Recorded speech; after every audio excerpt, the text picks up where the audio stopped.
বন্ধুরা, আপনারা কি জানেন ভগবান শ্রীকৃষ্ণের বলা কোন কাজটি করলে কেটে যায় শনির দশা?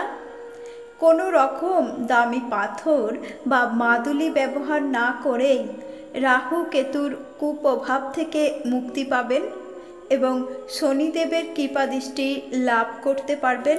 জয় শ্রীকৃষ্ণ। রাধে রাধে। বন্ধুরা, দান করা অত্যন্ত পুণ্যের কাজ।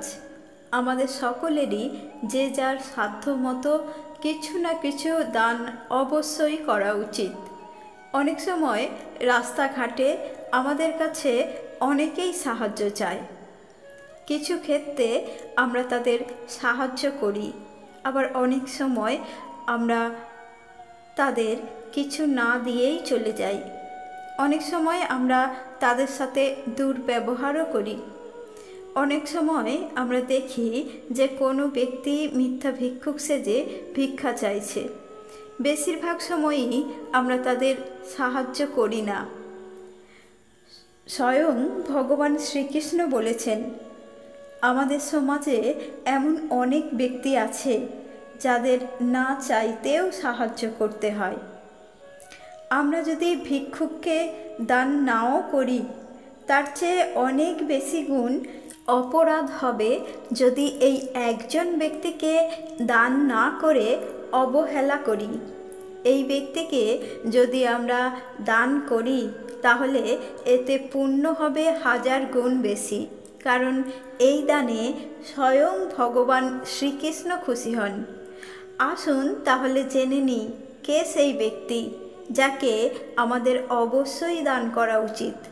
কখনোই অবহেলা করে দূরে সরিয়ে দেওয়া উচিত নয়। নমস্কার বন্ধুরা, আমার শ্রীকৃষ্ণ কথা চ্যানেলে আপনাদের সকলকে স্বাগত। আপনি যদি আমার চ্যানেলে নতুন হন তাহলে চ্যানেলটি সাবস্ক্রাইব করে পাশে থাকা বেল আইকনটি প্রেস করুন, যাতে এই রকম নিত্য নতুন ভিডিও সবার আগে আপনার কাছেই পৌঁছে যায়। আর আজকের এই ভিডিওটি যদি আপনাদের ভালো লাগে তাহলে একটি লাইক করে বন্ধুদের মধ্যে শেয়ার করুন এবং কমেন্টে জয় শ্রীকৃষ্ণ রাধে রাধে অবশ্যই লিখুন। বন্ধুরা, আমরা অনেক সময় ভিক্ষুকদের দেখলেই দান করে থাকি। কিছু ক্ষেত্রে ভিক্ষুকদের পেছনে কাজ করে থাকে এক প্রতারণা চক্র, তখন সেই দান নিষ্ফল হয়। আমরা অনেক সময় পথের ধারে নোংরা পোশাক পরা এমন কিছু মানুষকে দেখতে পাই যারা নিজেদের ভালো মন্দ নিজেরাই বোঝেন না, যারা খিদে পেলে নোংরা আবর্জনা হাতড়ে খাবার খোঁজে। তাদেরকে আমরা মানসিক ভারসাম্যহীন বলে চিনি, আবার অনেকে পাগল বলে ডাকে। কিন্তু আপনারা কি জানেন, এদের সেবা করলে আপনার জীবন থেকে দূর হতে পারে রাহু কেতু ও শনিদেবের অশুভ প্রভাব। আপনি পেতে পারেন দেবদেবীর আশীর্বাদ। মানসিক ভারসাম্যহীন মানুষদের মন খুবই পবিত্র হয়, তাই এদের দান করলে আত্মকল্যাণ হয়। তাই আপনার উচিত মানসিক ভারসাম্যহীন কোনো মানুষকে দেখলে তাদের সাহায্য করা। এতে শনিদেবের বক্র দৃষ্টির হাত থেকে আপনি মুক্তি পেতে পারেন। শনিবার দিনটি শনিদেবকে উৎসর্গ করা হয়। শনিদেবের কৃপা থাকলে প্রতিটি কাজে সাফল্য পাওয়া সম্ভব। অন্যদিকে শনিদেব যদি জন্মছকের অশুভ অবস্থানে থাকে তাহলে আমাদের অনেক সমস্যার সম্মুখীন হতে হয় এবং কর্মে সাফল্য পাওয়াও কঠিন হয়ে পড়ে। জ্যোতিষশাস্ত্র অনুসারে শনিদেবকে তুষ্ট করার জন্য শনিবার দিন এই দুটি কাজ অবশ্যই করুন।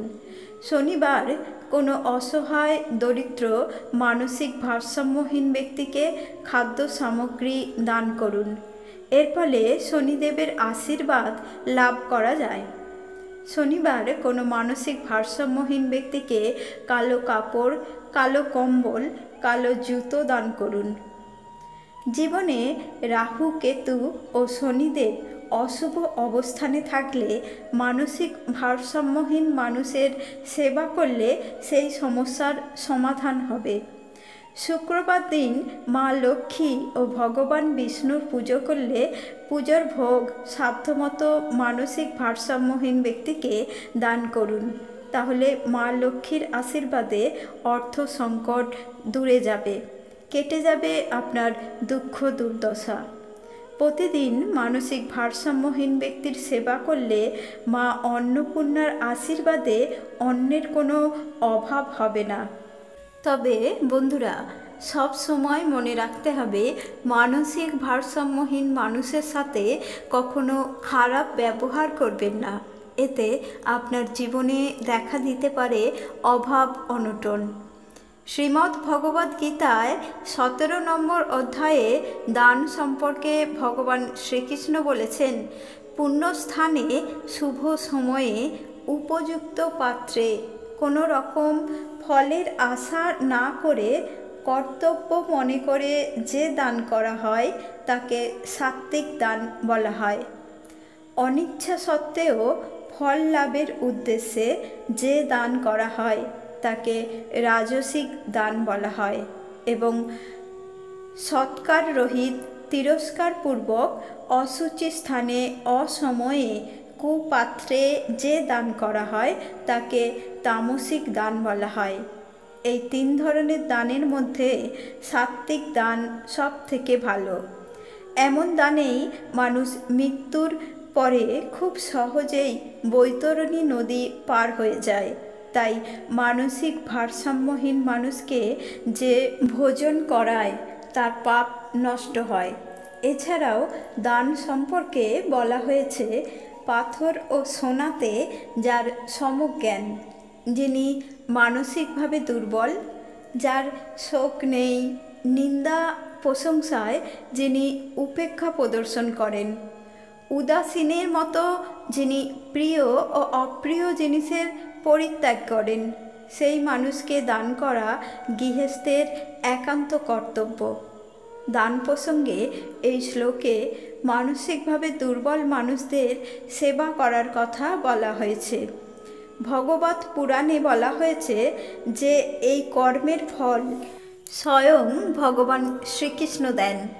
আমাদের শাস্ত্রে যেমন গোমাতাকে সেবা করার কথা বলা হয়েছে, তেমনি অন্যান্য পশু পাখিদের সেবা করার কথাও বলা হয়েছে।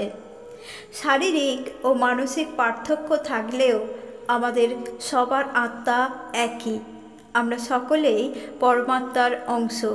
কিন্তু আমরা যদি এমন মানসিক ভারসাম্যহীন মানুষের অবহেলা করি কিংবা দূরে সরিয়ে দিই, তাহলে এই কর্মফল আমাদের ভোগ করতেই হবে। তাই ভগবান শ্রীকৃষ্ণের নাম নিয়ে নিজেদের সাধ্যমতো সেবা করুন। কাউকে দান করে এটা কখনোই ভাবা উচিত নয় যে একে দান করে আমার কী লাভ, বা একে দান করে আমি কি পাবো। দান সবসময় নিঃস্বার্থভাবে করা উচিত। জয় শ্রীকৃষ্ণ। রাধে রাধে।